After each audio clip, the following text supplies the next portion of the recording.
নমস্কার। আরও একটি নতুন ভিডিওয় আপনাদের স্বাগত জানাই। আমি শ্রী বিশ্বজিৎ। আলোচনার বিষয় মঘা নক্ষত্র, সিংহ রাশি। সুখের চাবি আপনার হাতে, কিন্তু এই সুখ আপনি কবে পাবেন এবং কিভাবে পাবেন, এই ভিডিওটির মাধ্যমে কমপ্লিট অ্যানালাইসিস করার চেষ্টা করব। সিংহ রাশির অধিপতি গ্রহ হচ্ছে রবি, আপনারা প্রত্যেকেই জানেন, এবং মঘা নক্ষত্রের অধিপতি গ্রহ হচ্ছে কেতু। সুতরাং এই নক্ষত্রের জাতক জাতিকাদের মধ্যে রবি এবং কেতুর মিলিত প্রভাব সেটি কিন্তু বিশেষভাবে দেখতে পাওয়া যায়। আমাদের দৈনন্দিন জীবনে শুধুমাত্র অর্থ উপার্জন করলেই প্রকৃত সুখ সেটি পাওয়া যায় না। এই নক্ষত্রে মানুষের মধ্যে একটা রাজসিক গুণাবলী, নেতৃত্ব দেওয়ার সহজাত ক্ষমতা এবং প্রচুর মাত্রায় আত্মসচেতন সম্পন্ন এই গুণগুলি দেখতে পাওয়া যায়। কিন্তু তারপরেও প্রকৃত অর্থে সুখী হতে চাইলে জীবনের বেশ কিছু ক্ষেত্রে নিয়ন্ত্রণ আনতে হবে। এই ভিডিওটিতে সেই রকম 12টি আমি নিয়ন্ত্রণ করার সূত্র নিয়ে আলোচনা করব। এই যে 12টি সূত্র নিয়ে আমি আলোচনা করব, এর মধ্যে থেকে যদি আপনি 4-5টি সূত্র আপনার দৈনন্দিন জীবনে ফলো করে চলেন, ডেফিনেটলি এবং জোর দিয়ে বলতে পারি 1 মাসের মধ্যে আপনার জীবনে সুখের অনুভূতি সেগুলি কিন্তু ক্রমশ আসতে থাকবে। সবচেয়ে প্রথমেই যে সূত্রটি আপনাকে আপনার জীবনের সাথে জড়িয়ে ফেলতে হবে, সেই জায়গাটি হচ্ছে অহংকারকে নিয়ন্ত্রণ করার ক্ষমতা। সেটি কিন্তু ডেফিনেটলি আপনাদের ভীষণ রকম প্রয়োজন। স্বাভাবিক অর্থেই সিংহ রাশির জাতক জাতিকাদের ইগো এটা অন্যান্য রাশির মানুষের চেয়ে অপেক্ষাকৃত বেশি, এবং মঘা নক্ষত্র হচ্ছে 27টি নক্ষত্রের মধ্যে সবচেয়ে বেশি উজ্জ্বল নক্ষত্র। তাই এই নক্ষত্রের জাতক জাতিকাদের মধ্যে একটা ইগো, এই বিষয়টি কিন্তু ভীষণ মাত্রায় দেখতে পাওয়া যায়। অহংকার সেটি কিন্তু এদের কথাবার্তার, চালচলন, হাবভাব এই সমস্ত কিছুর মধ্যে পরিস্ফুট হয়। বিশেষ করে ব্যক্তিগতভাবে আপনার জন্মকুণ্ডলিতে রবি যদি অশুভ অবস্থায় থাকে, এই রবি যদি রাহুর সংস্পর্শে বা মঙ্গলের সংস্পর্শে চলে আসে, সেক্ষেত্রে কিন্তু আপনার মধ্যে ইগো এই বিষয়টি ভীষণ মাত্রায় চলে আসবে। আর আপনার মধ্যে ইগো যত বেশি আসতে থাকবে, তত বেশি সুখ আপনার কাছ থেকে দূরে সরে চলে যাবে। সুতরাং এই জায়গাটি আপনাদেরকে নিয়ন্ত্রণ করতে হবে। নাম্বার 2, যে সূত্রটি ফলো করলে অতি শীঘ্র আপনারা সুখের দেখা পাবেন, সেটি হচ্ছে আপনার ফ্যামিলি বা পূর্বপুরুষ তাদেরকে কিন্তু যথাযোগ্য সম্মান প্রদান করা, সেটি আপনার একান্ত কর্তব্য। এটা কিন্তু আপনাদেরকে খেয়াল রাখতে হবে। আপনার বয়স অনেক কম, কিন্তু আপনি মঘা নক্ষত্রের সিংহ রাশির অধিপতি জাতক বা জাতিকা। আপনি সাকসেস হয়তো একটু পেয়েছেন, কিন্তু সেই সাকসেসের জন্য আপনি আপনার ফ্যামিলির গুরুজন বা পরিবারে যে সমস্ত মানুষজন রয়েছেন তাদেরকে হেয় করার প্রবণতা আপনার মধ্যে তৈরি হয়ে যাচ্ছে। এই ধরনের প্রবাবিলিটি তৈরি হলেও কিন্তু সুখ সেটা আপনার কাছ থেকে দূরে সরে চলে যাবে। কারণ একটা কথা মাথায় রাখবেন, আপনি একা সুখ অনুভব করতে পারবেন না। আপনার ফ্যামিলির মানুষজন যদি সত্যিকারের সুখী থাকে, সেক্ষেত্রে কিন্তু অটোমেটিক আপনার মস্তিষ্কের মধ্যেও সুখের অনুভূতি এগুলি আসতে থাকবে। আর এটা তখনই সম্ভব যখন আপনি আপনার পরিবারের গুরুজন ব্যক্তিদেরকে যথাযোগ্য সম্মান প্রদান করবেন এবং ছোটদেরকে যথেষ্ট শুভেচ্ছা, স্নেহ, ভালোবাসা এটা আপনার জীবনধারার মধ্যে প্রদর্শিত হতে থাকবে। তবে এই যে আমি নেগেটিভ কথাটি বলছি, এটা যে প্রত্যেক মঘা নক্ষত্রের সিংহ রাশির জাতক জাতিকাদের মধ্যে রয়েছে তা নয়। কিন্তু ব্যক্তিগতভাবে আপনার জন্মকুণ্ডলিতে যদি কেতু বা রবি বা শুক্র অশুভ অবস্থায় থাকে, সেক্ষেত্রে কিন্তু এই প্রবাবিলিটি আপনার বৃদ্ধি পেতে পারে।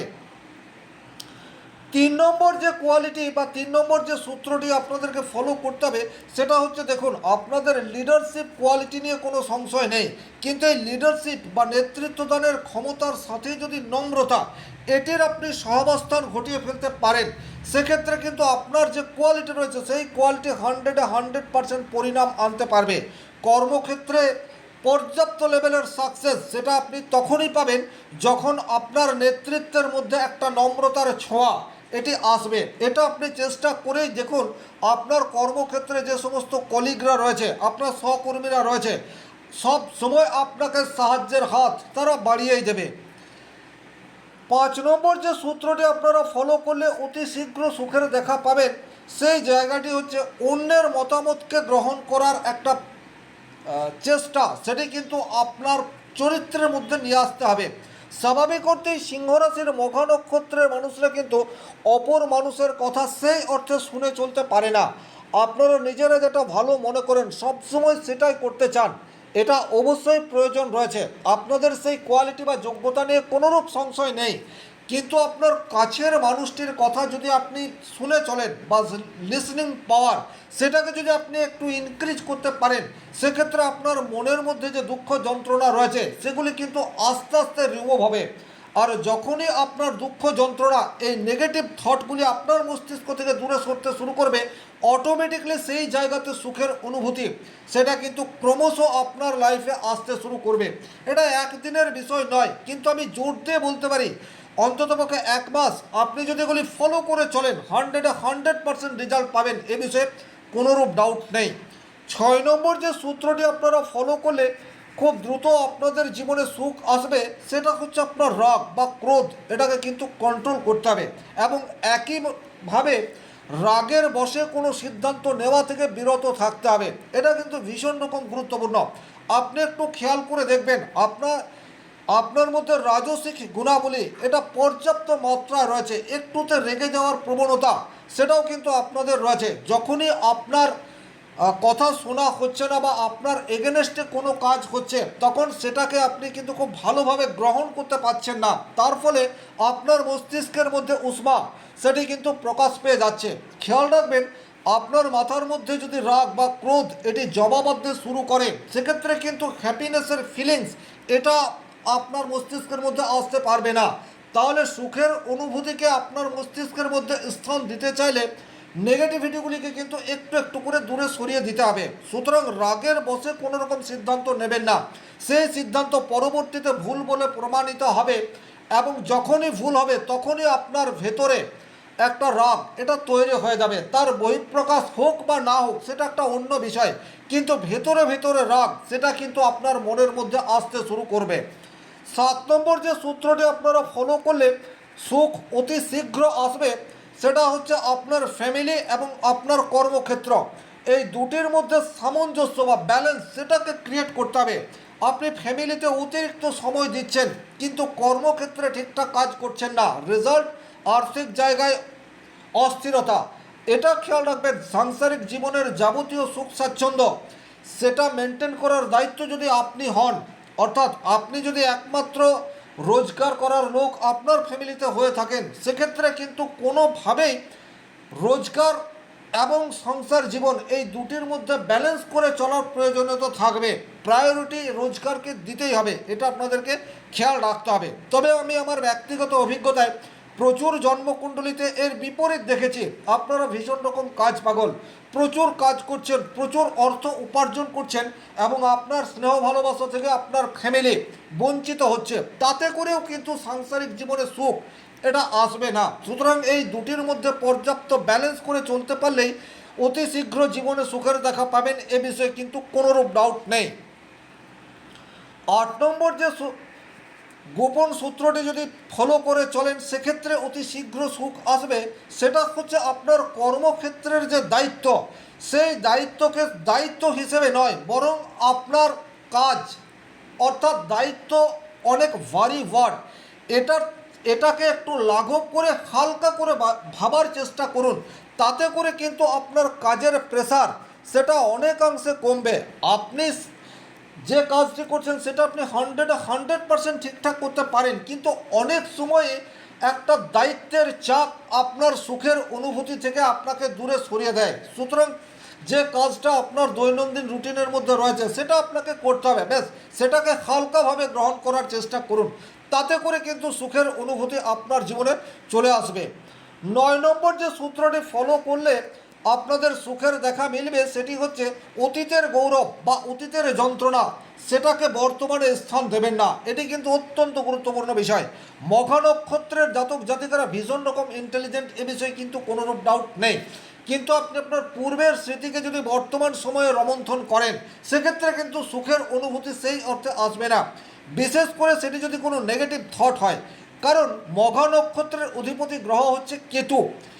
আপনার পুরনো কোনো স্মৃতিকে আপনি মুছে ফেলতে পারছেন না, তার ফলে বর্তমান জীবনে সত্যিকার অর্থে কোনো সমস্যা নেই, কিন্তু অতীতের স্মৃতিকে মাথায় রেখে আপনি বর্তমানকে এনজয় করতে পারছেন না, এই জায়গা থেকেও আপনাকে সরে আসতে হবে। একই রকমভাবে আপনার অতীতের কোনো ভালো কাজকে আপনি সারাক্ষণ চিন্তার মধ্যে রাখছেন, সেক্ষেত্রে আপনার প্রেজেন্ট যে দায়িত্ব, প্রেজেন্ট সময়ের যে কাজ, সেই কাজকে আপনি যথাযথ সময়ে করতে পারছেন না। ফিউচারে এটার জন্য আপনাকে সমস্যায় পড়তে হবে। সুতরাং প্রেজেন্টে বাঁচুন এবং অতীতের স্মৃতি, সেটা সুখকর হোক অথবা দুঃখের কারণ হোক, সেটাকে বেশিক্ষণ মনের মধ্যে স্থান দেবেন না।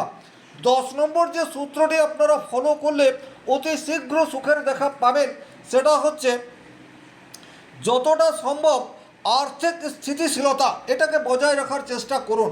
অর্থাৎ সিংহ রাশির জাতক জাতিকাদের মধ্যে একটা রাজসিক বিষয় এটা দেখতে পাওয়া যায়। ফ্যামিলি স্ট্যাটাস এটাকে ধরে রাখার জন্য প্রয়োজনের অতিরিক্ত খরচ করার প্রবাবিলিটি সেটা কিন্তু আপনাদের মধ্যে তৈরি হয়ে যায়। জাস্ট এই জায়গাটিতে আপনাদের একটু নিয়ন্ত্রণ করার প্রয়োজনীয়তা থাকছে। যেটা অত্যন্ত প্রয়োজন রয়েছে সেই জায়গায় খরচ করুন, কিন্তু যে জায়গায় খরচ করা আপনার আজকের তারিখে খুব একটা প্রয়োজন নেই, সেই জায়গাকে অ্যাভয়েড করে চলতে শিখুন। সেক্ষেত্রে কিন্তু ডেফিনেটলি আপনার সঞ্চয় বৃদ্ধি হবে এবং এমার্জেন্সি পিরিয়ডে সেই সঞ্চিত অর্থ আপনার ফ্যামিলি লাইফের যে কোনো সমস্যাকে অতি দ্রুত রিমুভ করতে পারে। 11 নম্বর যে সূত্রটি আপনারা ফলো করে চললে অতি শীঘ্রই সুখের দেখা পাবেন, সেই জায়গাটি হচ্ছে ধৈর্য। এটাকে যতটা সম্ভব ইনক্রিজ করার চেষ্টা সেটা ডেফিনেটলি আপনাদেরকে করে যেতে হবে। স্বাভাবিক অর্থে ব্যক্তিগতভাবে আপনার জন্মকুণ্ডলিতে রবি যদি অশুভ অবস্থায় থাকে, সেক্ষেত্রে আপনার মধ্যে ধৈর্যের কিছুটা অভাব এটি থাকবে। আবার কেতু যদি অশুভ অবস্থায় থাকে, সেক্ষেত্রে আপনি অতিরিক্ত ধৈর্যশীল হয়ে উঠবেন, অর্থাৎ সময়ে কোনো কাজটি আপনি ফুলফিল করতে পারবেন না, কর্মক্ষেত্রে বাধা এই বিষয়টি আপনার জীবনে চলে আসবে। সুতরাং এই জায়গাতে আপনাকে ব্যালেন্স করে চলার প্রবাবিলিটি সেটা ইনক্রিজ করতে হবে। অর্থাৎ লক্ষ্যে পৌঁছানোর জন্য একটা টাইম সেট করুন এবং সেই সময়ের মধ্যে আপনার দৈনিক জীবনের কাজ, সেটি ফ্যামিলি লাইফের হোক অথবা কর্মজীবনের হোক, সেটিকে ফুলফিল করার চেষ্টা করুন। তাতে করে কিন্তু সুখের দেখা অতি শীঘ্র পাবেন। এবং 12 নম্বর যে সূত্রটি আপনারা ফলো করবেন, সেটি হচ্ছে যতটা সম্ভব নিজেকে আধ্যাত্মিক কাজের সাথে যুক্ত করুন। আপনারা একটু খেয়াল করে দেখবেন, যখন আপনার মনের মধ্যে কোনো একটি বিষয়কে কেন্দ্র করে প্রচুর সমস্যা সৃষ্টি হয়ে রয়েছে, তখন যদি আপনি জীব সেবামূলক কোনো কাজ করেন, সেক্ষেত্রে মানসিক স্ট্রেস সেটা কিন্তু অনেকাংশে লাঘব হয়। আধ্যাত্মিক সচেতনতা মানেই হচ্ছে জীব সেবা। আপনি সমাজের জন্য কিছু করুন, পশুপক্ষীদের জন্য কিছু করুন, মানুষের জন্য কিছু করুন, তাতে করেই কিন্তু মানসিক স্ট্রেস এটা অনেকাংশে লাঘব হবে। এবং যেইমাত্র মানসিক স্ট্রেস, দুঃখ যন্ত্রণা, ব্যথা বেদনা, হতাশা এগুলি রিমুভ হবে, সুখের অনুভূতি অটোমেটিকলি আপনার মস্তিষ্কের মধ্যে দাঁড়া বাঁধবে। ওভারঅল এই ছিল এই ভিডিওটির মূল আলোচ্য বিষয়। আশা করি এই সূত্রগুলি আপনি ফলো করে চললে 1 মাসের মধ্যে জীবনে সুখী হবেন। এই আশা রেখে আজকের ভিডিও এখানেই শেষ করব। ব্যক্তিগতভাবে নিজের জন্মকুণ্ডলী বিচার করতে চাইলে স্ক্রিনে দেওয়া নাম্বারটি সংগ্রহ করে যোগাযোগ করতে পারেন। ভালো থাকুন, সুস্থ থাকুন, ধন্যবাদ।